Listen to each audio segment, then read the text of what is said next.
मेरे पिताजी जब मैट्रिक पास किए थे तो अपनी हाई स्कूल के टॉपर थे, समझे। और मेरे फूफा जी 7वां तक पढ़े थे पहले ज़माना में फूफा जी। तो एगो नेताजी थे फूफा जी के गांव के ही थे, तो वो क्या किए ना कि फूफा जी का यूपी पुलिस में नौकरी लगा दिए 7वें पास पे। अब फूफा जी तो बुढ़ा गए, बहुत दिन हो गया फूफा जी का, तो यूपी पुलिस में 7वां पे नौकरी लग गया। जेल पुलिस में उनका ड्यूटी लगा, जेल पुलिस में कुछ उनका प्रमोशन वगैरह हुआ तो सूबेदार या कुछ बन के रिटायर हुए हैं। अभी वो 44-45 सर पेंशन मिलता है। अब पापा कभी कभी अपने दीदी के यहाँ आते थे जाते थे, मतलब फूफा के यहाँ। तो पापा मैट्रिक जब पास किए तब हो गया हल्ला भैया। पहले ज़माना में स्कूल टॉपर समझते हैं, पहले ज़माना में स्कूल टॉपर पापा हुए थे, हाई स्कूल में मैट्रिक पास किए थे, पूरा हल्ला था। और वही पापा के अभी टॉपर लोगों का स्थिति ये होता है कि फलना जगह चिलना जगह पढ़ने के लिए भेजा जाता है।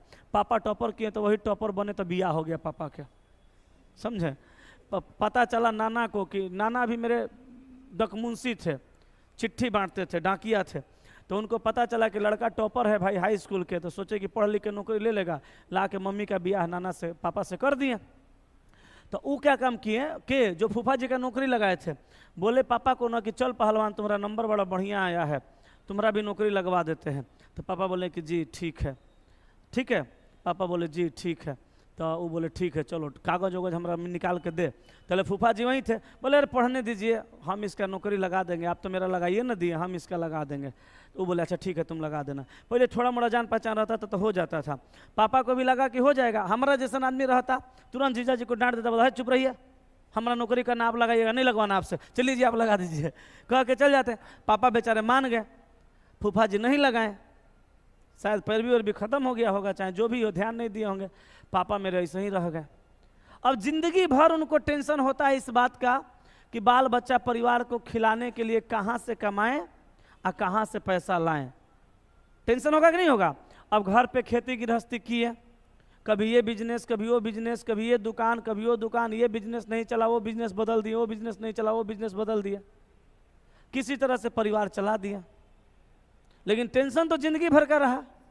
मम्मी कहती है एक बार हम लोग छोटे छोटे थे, जब होली का त्यौहार आया, बिजनेस जो पापा का था पूरी तरह से ठप हो गया था। होली में हम लोग के यहाँ सभी परिवार का कपड़ा बनवाया जाता है नया, पैसे नहीं था। मम्मी पापा से बोली कि सबके बाल बच्चा होली में नया नया कपड़ा पहनेगा, इस बार लगता है हम लोग का बच्चा ऐसे ही रह जाएगा। पापा लेकिन बड़ी मेरे मेहनती है, हिम्मत वाला आदमी, बोले कैसे रह जाएगा बच्चा, हमारा जिंदा रहते बच्चा से ही रह जाएगा।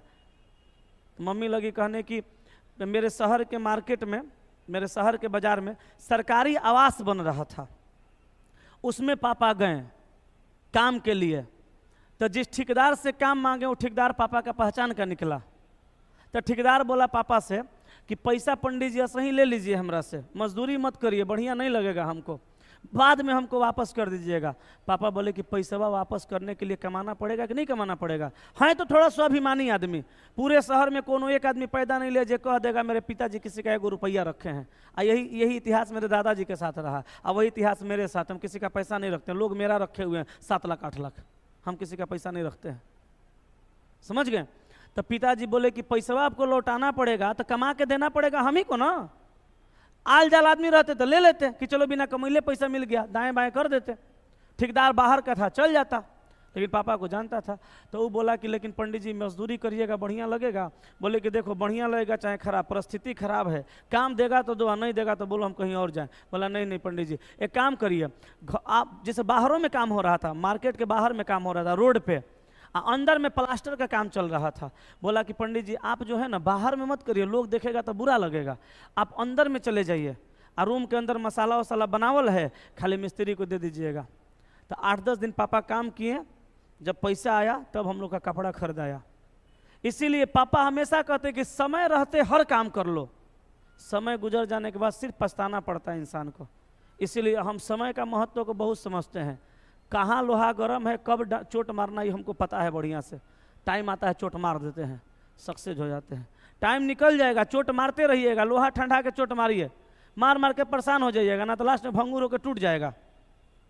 इसलिए चीज़ों को समझिए, पढ़िए बढ़िया से मन लगा के, टेस्ट वगैरह मारिए, इसी बार रिजल्ट हो जाएगा, नौकरी भी हो जाएगा। नहीं तो फिर लेट लगेगा जाइएगा पंचवर्षीय योजना में, हो सकता है किसी को उतना टाइम नहीं मिले, किसी को घर बुला लिया जाएगा, किसी की शादियाँ हो जाएंगी, शादियाँ नहीं, शादी, शादी एक एक बन